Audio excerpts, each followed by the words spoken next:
La durée d'amortissement. Donc, il y a ici deux possibilités. Soit la durée d'utilisation probable, estimée en fonction de facteurs physiques ou économiques. Soit la durée d'utilisation spécifique à l'entreprise. Donc, soit c'est lié à la nature même de l'immobilisation en question, c'est-à-dire on estime par exemple qu'on va consommer la totalité de la capacité de production d'une machine donnée pendant 5 ans. Au-delà de 5 ans, on ne peut plus utiliser la machine. Dans ce cas-là, la durée d'utilisation, bien la durée de vie pour nous de la machine en question, c'est 5 ans. On ne peut pas dépasser les 5 ans. D'accord? Donc, c'est lié en harmonie avec les facteurs physiques ou bien économiques, d'accord, de l'immobilisation en question et de la nature aussi de l'activité de l'entreprise. Parfois, pour la même machine, d'accord, on peut admettre qu'il y ait deux durées d'utilisation différentes en passant d'une entreprise à une autre. Donc, par exemple, pour la première entreprise, on a une cadence de production très intense. On est sur 5000, par exemple, pièces par mois, d'accord, une forte production. Dans ce cas-là, bien sûr, la durée d'utilisation aura tendance à être réduite. Par contre, quand on passe à une entreprise qui a une activité saisonnière, il n'y a pas une forte utilisation de la machine en question, dans ce cas-là, bien sûr, la durée d'utilisation va augmenter. Au lieu d'être 5 ans, ça va être par exemple 7 ans ou bien 8 ans. Donc, c'est lié aux facteurs physiques ou bien économiques, d'accord, de l'activité de l'entreprise. Mais parfois, la durée d'amortissement peut tout simplement rejoindre, d'accord, les règles liées au fonctionnement de l'entreprise, renouvellement des actifs ou bien des limites juridiques ou légales. Parfois, les entreprises peuvent tout simplement instaurer des règles internes.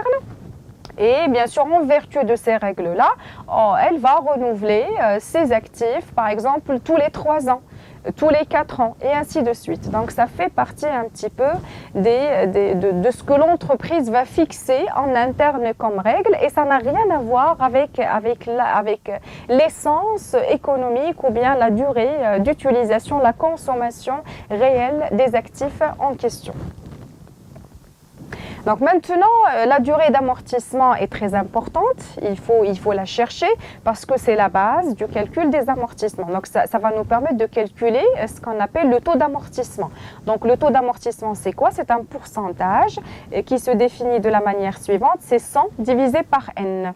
100 divisé par n, et ça va nous donner un pourcentage, d'accord, qui va être bien sûr le moyen avec lequel on va calculer les dotations d'amortissement.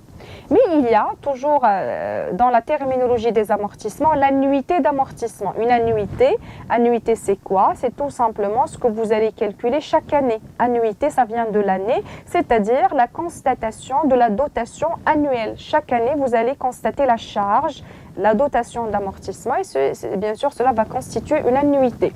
C'est le montant de la dépréciation annuelle calculé à la fin de chaque exercice. Donc, on va le calculer comment? Je prends la valeur d'entrée. Donc, la valeur d'entrée, nous l'avons vu tout à l'heure, elle est plus riche que le prix d'achat d'immobilisation. Il faut mettre dedans tous les frais connexes, d'accord, qui ont accompagné l'achat et la mise en utilisation, le montage, l'installation de l'immobilisation en question, mais aussi la TVA quand elle n'est pas récupérable, fois le taux d'amortissement. Donc, valeur d'entrée fois le taux d'amortissement, c'est ce qu'on appelle une annuité d'amortissement. Un autre terme aussi très important et qui va bien sûr, que nous allons utiliser tout le temps, la valeur nette d'amortissement. Valeur nette d'amortissement, la VNA, c'est-à-dire la valeur de l'entreprise moins les amortissements enregistrés. C'est quoi? C'est la valeur d'entrée moins les amortissements cumulés. C'est ce qui va nous permettre d'avoir cette valeur comptable d'une machine donnée ou bien d'un actif donné après N, bien sûr, année, c'est-à-dire après un certain nombre d'années d'utilisation. C'est quoi la véritable valeur qui est un peu différente de la valeur d'entrée? Pourquoi? Parce qu'il y a bien sûr des amoindrissements de valeur traduits par l'amortissement cumulé. Alors pour un petit peu appliquer tout ce que nous avons vu jusqu'à présent, je vous propose la première application de cette deuxième partie de la comptabilité. L'entreprise Drillom acquiert une machine dont le prix s'élève à 144 dirhams. Donc là, nous avons le prix d'achat. Donc là, il faut s'attendre à ce qu'il y ait d'autres frais pour passer du prix d'achat à la valeur d'entrée. L'entreprise a déboursé les frais connexes suivants: frais de transport, frais d'installation, frais d'importation, et la durée de vie probable est de 5 ans. La date d'acquisition, c'est le 1/1/2014.